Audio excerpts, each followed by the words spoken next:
Hey guys, what's up? It's the Culture Detective here investigating your favorite movies. And today I'm going to finally do a review on the movie that I've been wanting to watch for a whole year already, but I've never really gotten the time to watch it. And that is Yi Yi, written and directed by Taiwanese director Yang De-chang, and this movie is a Taiwanese film released in the year 2000. So here is why I decided to watch the movie last night. So I already planned to watch this movie in November at some point, and originally I would have to watch it today, but because I have Spanish class tonight at 1:30 a.m. in the morning and I don't want to watch the movie before the Spanish class, then I would be like, okay, I gotta finish the movie now. I gotta go to class. So you know what? I'm gonna watch it yesterday because I don't have class last night. And Yi Yi right here has been a really critically acclaimed film by a lot of film lovers. So I've been really wanting to watch this movie. Another really powerful thing about this movie is that Yang De-chang passed away not too long after the release of this film, making this his final artistic statement, which is incredibly poignant because this film is about life. And the way Yang De-chang concluded his filmography with this film, even though he probably didn't intend to, is just kind of poetic. So essentially, this is a 3 hour long Taiwanese family drama about a Jiang family. We have a middle aged man, a husband, a father, about 40 something years old, and he is a guy who works for a company. He wants to speak to his first love after running into her after 30 years, and his brother is getting married. And then we have the daughter of the family, who is a teenage girl, as well as the brother of the family, who is just a little boy. And then we also have the mother of the family and the grandmother of the family, who had a stroke and was bedridden for pretty much the entirety of the film. And throughout the entire 3 hour duration of this film, we basically explore every single one of these characters' lives, especially for the teenage girl, Ting Ting, as well as our main character, NJ, who is the middle aged father and husband. And we basically explore their entire lives and sort of go through this period of time, this set period of time.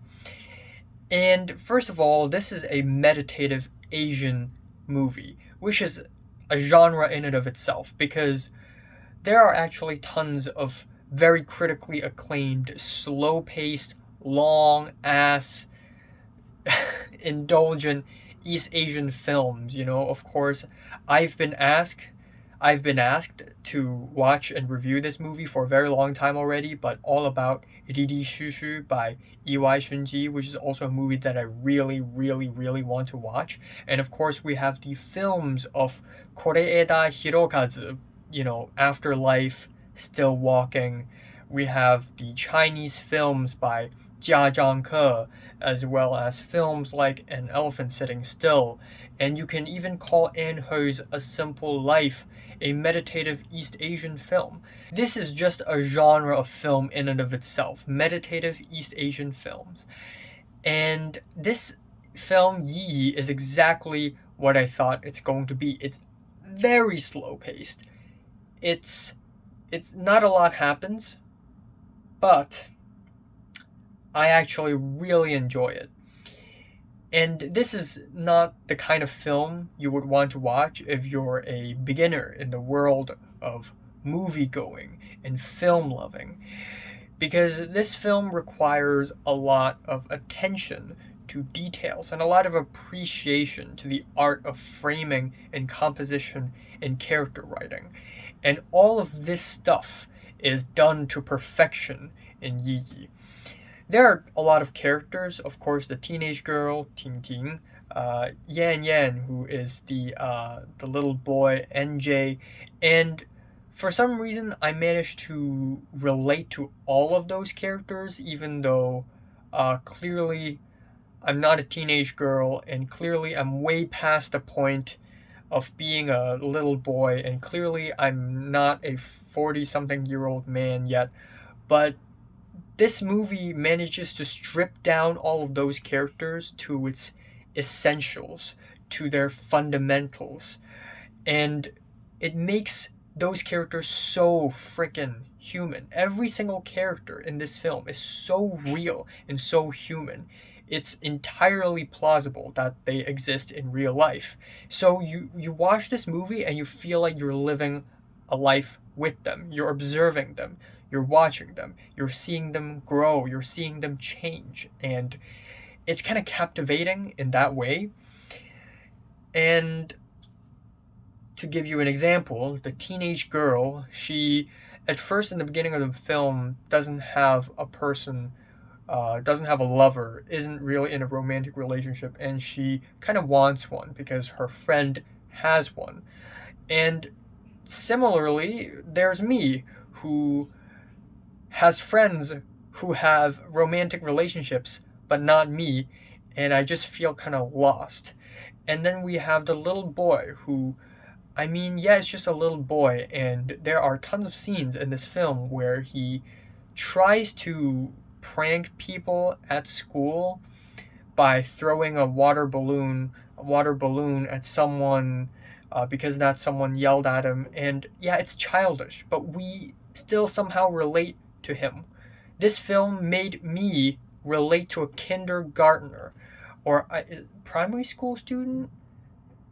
Yeah. Anyways, this film does a very fantastic job at making every single character super humane and relatable and real. Another thing about this movie that's amazing is the technical aspects. I like the music, I like the cinematography a lot.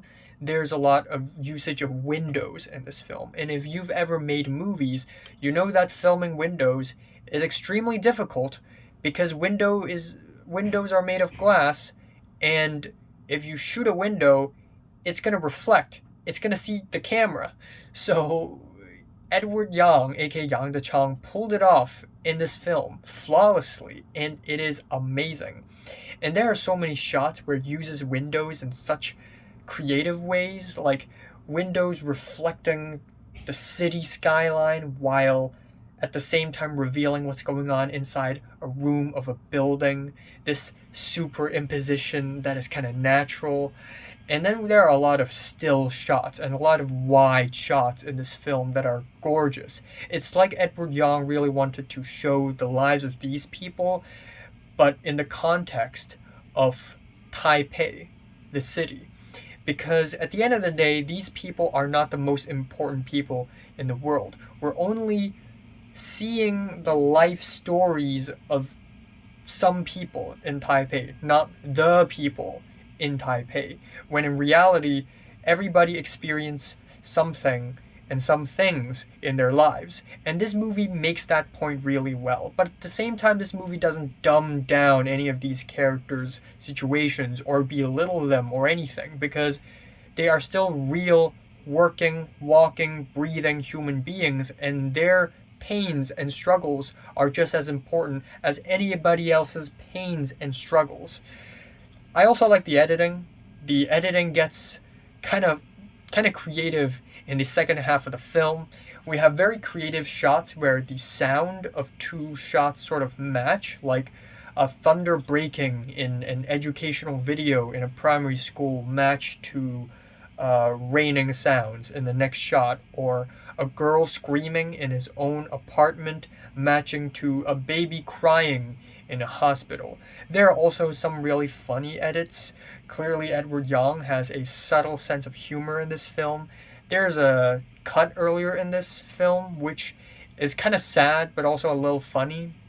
So, after the grandmother had a stroke, the teenage girl felt guilty of not taking care of her and not perhaps forgetting about taking out the trash, thus making the grandmother character take out the trash, thus receiving a stroke. And the teenage girl, Ting Ting, she was like, please forgive me, otherwise I won't be able to sleep tonight.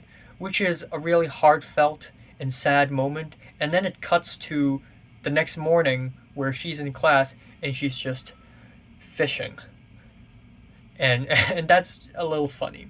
And then there's another cut towards the end where we have NJ on a business trip in Tokyo, meeting with a businessman, Mr. Ota, who is the nicest and most wholesome character in a movie I've seen in a very long time.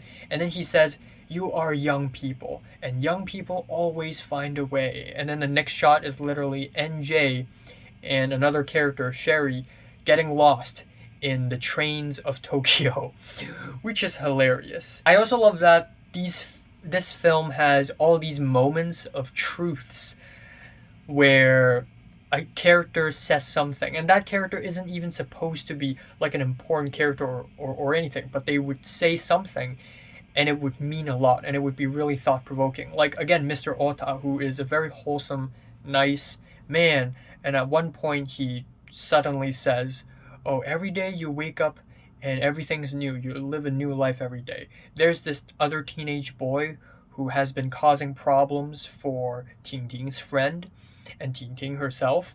And at one point he was like, you know, my uncle used to say movies teach us twice more than what we actually experience in life, which is very true.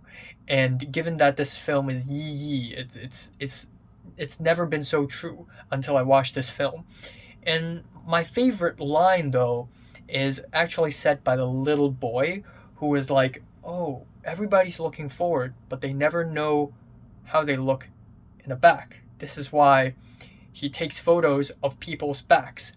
And yeah, you can take it in a literal sense, like at face value. People literally can't see what they look like in the back unless they have a mirror there. But I guess this is also kind of figurative because this film is about the pains and struggles, the changes, the ups and downs of people's lives. And you can't really tell. And sometimes you can't even tell yourself. You can't even tell what kind of situation you're really in a greater context. And you can't really tell what other people are thinking and feeling too. And it's all life.